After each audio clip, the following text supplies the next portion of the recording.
Hi, I'm Varian Brandon, and this is the 6th part of the Stranded Colorwork series.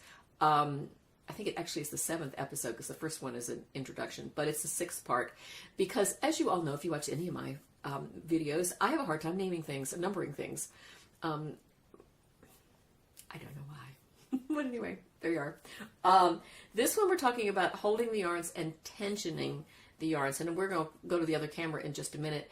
But I want to talk a little bit about just how we hold our yarn. I mean, I'm sure you do it too. You do something that wraps the yarn all around your fingers one way or the other to get the tension exactly right. And I bet you that unless you are sitting right there with the knitting in front of you, it'll take a while for you to remember what you do. I have to pick up the yarn and the needles to go, what do I actually do? Because I do it automatically, wrap it around and do whatever you have to do. Except when you're learning something new, you know. So when I was learning, a wonderful woman named Anne taught me to knit. I may have told this story before, but what she taught me to do was to take the yarn and wrap it around my little finger like this and then hold it. And as I said, we're going to go look at this closer on the other camera in just a minute, but hold it and make your stitch. And I mean, it was a ritual that the expert had taught me, and I thought that's what everybody did and that's what you had to do. No, I can't knit until I wrap that around my little finger. And I still do it, except that as the years have gone on, my tension has gotten different. And so I now wrap it around the little finger and then wrap it around my middle finger. And then if I knit, I can then throw the middle finger, you know, we're going to look at it, as I said, the other way, but throw the middle finger around like this to form a stitch. So when I was learning how to do stranded colorwork, Fair Isle work, I was on a Rowan tour, and it was one of, I know I've talked about this before, the Rowan tour was one of those that you had 2 designers and to go different places. And you could choose which tour you wanted to take by either the designers or by where they were going or by what date they were going, you know, depending on your schedule. Well, it just so happened that the Scottish trip happened to coincide with when I had some time off, or when I could get some time off. And I went. I didn't know the designers, but I went thinking it was a knitting thing and I would just pick it up and learn it. I think now, I wonder sometimes what would happen if I'd had a different designer. But who I ended up with was Kay Fawcett and Alice Starmore. So that Kaif, if you don't know who he is, you need to go look up his knitting stuff. It's gorgeous. He was Intarsia work that was just gorgeous and different from what anybody else was doing. And then Alice was the one that was doing the Fair Isle work with this, what I think they now call painterly method, where she was doing different gradations of color instead of just the black on the red or the yellow on the blue or whatever. It was, you know, sometimes 12, 14, 16 shades in a sweater just to give it that beautiful just depth of color. She was incredible. The first class we had was Intarsia with Kaif. The class was primarily on choosing, I think we chose a postcard, and then we chose yarn, and then we had to do a little swatch based on the colors in the postcard. It was crazy. I did not know how to do Intarsia work. I had big gaping holes in my stuff. It was horrendously awful. However, he was very sweet and said I chose colors well. Everybody got a good review from him. He was really nice. Then we went to the Outer Hebrides and had a class with Alice Starmore, where she was having us choose colors and gave us some graph paper, and we were to make some sort of little design, and then we were to choose yarn and kind of try to knit a little swatch from our design. Well, everybody seemed to know how to do, you know, two-handed work. I had no idea. I'm sure she reviewed it. I don't remember. I just remember just trying to kind of be invisible and kind of do my work and pretend like I knew what I was doing. So what I ended up doing on my left hand, the Continental side, was to do exactly what I did on my right, was wrap it around my little finger, wrap it around my middle finger, and go. So now that both hands, I can do it this way, both hands were kind of mirror images of the way they worked. And that's just the way I seem to get tension the best. Now, what does happen is that and we'll see this in a minute, my index finger goes way up in the air, and people who are doing Continental Stitch, they laugh. But I feel like I can provide comic relief to Continental knitters everywhere, so you're welcome. So anyway, but it's a thing we do, as I say, without thinking. Tensioning is something different. There are two different types of tension. There is the tension with your yarn and in your hand, and I just talked about that. You just wrap it around your fingers as many times as you can, and I'm sure you'll do it differently. I've seen people wrap it 2 or 3 times around their index finger just to try to get that tension. I think in some ways I keep trying to make that index finger go closer to the work, and if I wrap it 3 times or 2 times around my index finger, I seem to be able to hold it a little bit closer to the work, something I'm working on.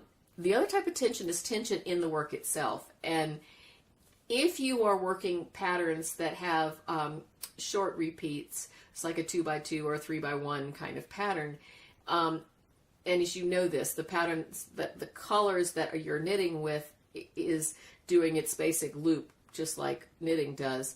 The other color that you're not knitting with, because there are usually only 2 colors per round, are drug or stranded along behind. If that strand, or float as it's sometimes called, gets too long, then there's a tendency, like if it's stranding behind, and it just depends. Some people say 5 stitches, more than 3 stitches. Some people say an inch. Some people say it depends on your gauge.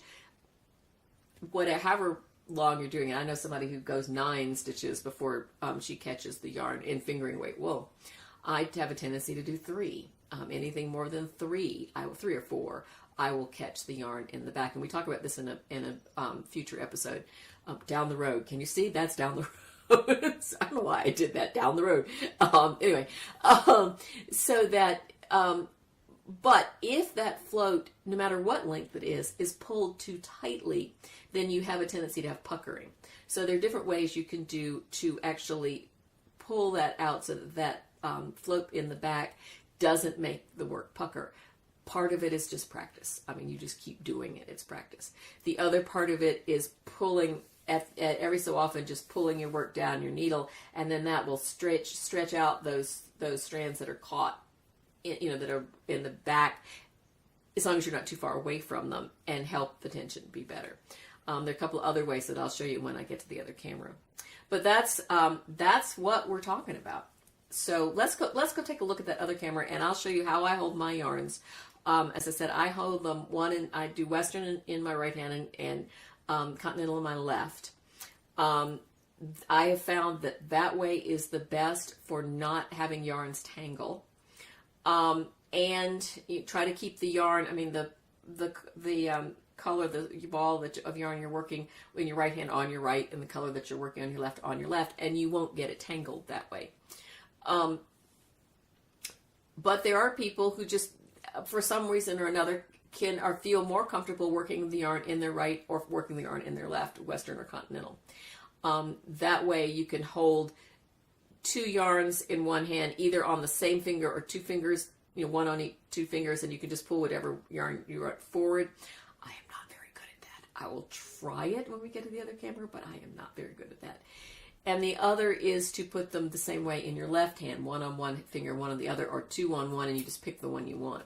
Since Continental is kind of a dig and picking the yarn. But I think that's, let me look at my notes here to see what, I think that's all I have to say. We talked about tensioning. We talked about, okay, yeah, that's it. Let's go take a look at the other camera, and I'll show you some things close up. Okay, here we are on the other camera. We're going to talk about how we hold yarns. I am acting like the blue yarn over here is my background color, and the whatever color this is, magenta, purpley color, is my foreground color, or the pattern color on this side. So I take this, as I was talking about, wrap it around my little finger, and don't mind that. That's a cut that is healing. And if I waited for that to heal, we'd never get this thing done. So anyway, round my little finger, round my middle finger, and hold it. And then on the other side, round the little finger, round the little finger, round the middle finger, and hold it. Except this one comes over the index finger. And as I knit, it gets further and further up in the air, and I'm sorry, as I said, it's the comic relief for the Continental knitters because it really does look ridiculous. Anyway, so that way I can put the needle in like this and wrap it around and guide it with my middle finger. And this one I can go through and kind of guide it. Sometimes I'll even do this to help that go through. Most of the time I don't. But so that way we're going like that. And with this side, you're going, and if you need to, I'll go like that just to help it through. Perfectly legit. In fact, anything is perfectly legit as long as you get outcome that you want. Now, when I teach people for the first time, what I'm trying to teach them is the fact you've got two colors on the same row, the fact you're looking at charts, you're doing all this sort of thing. So if they want to just, knit a stitch, drop and pick up, that's perfectly fine. They just got to make sure that okay, where did it go? Oh, there it is back there. Make sure that they keep the one on the left, under, and then this one gets picked up. I'm looking through the camera, so it's a little difficult here. This one gets picked up that way. That's the drop and pick up method. Then you can hold them both, and I am no good at this. Then you can hold them both in your hand. Shoot. Let's see, you're both around the little finger and that way. I am no good at this. So this goes around like this. This is going to be awkward city. And I think I'll have to do it over two fingers.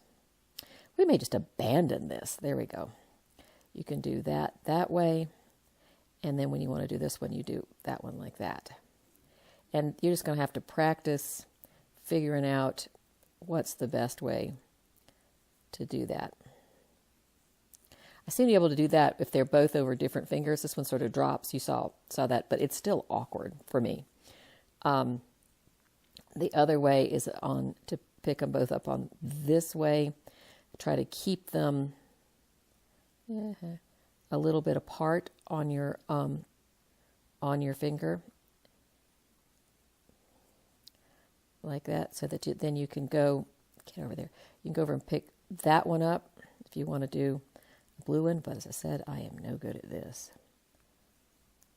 And the pink one up if you want to do a pink one. And somehow you got to keep those separated. So I'm thinking even having each one of those on one hand, each one on each finger. Are you laughing? You should be laughing because this is really hysterical because I can't do this. Especially those people who know how to do it. Yeah, this is not the way to do it. And then that one, we're going to give up on this. But you see, it's much easier, and you start getting them tangled when you work that way. So I'm going to try that, get that untangled. So I am much better and I can go perfectly fine.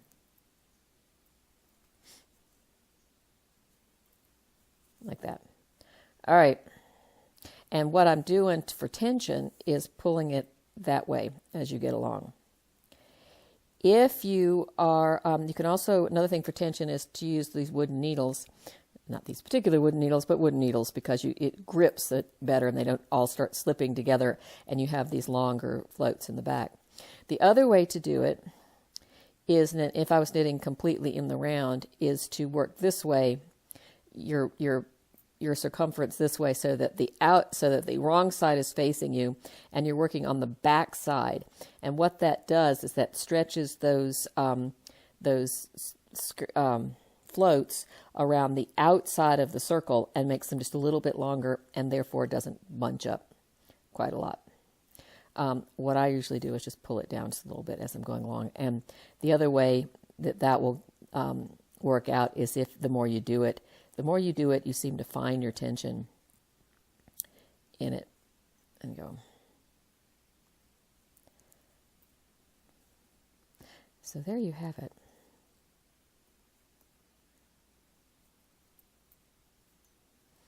And that's a little trick. That's a foreshadowing of what's coming up in a bit when we start catching long floats.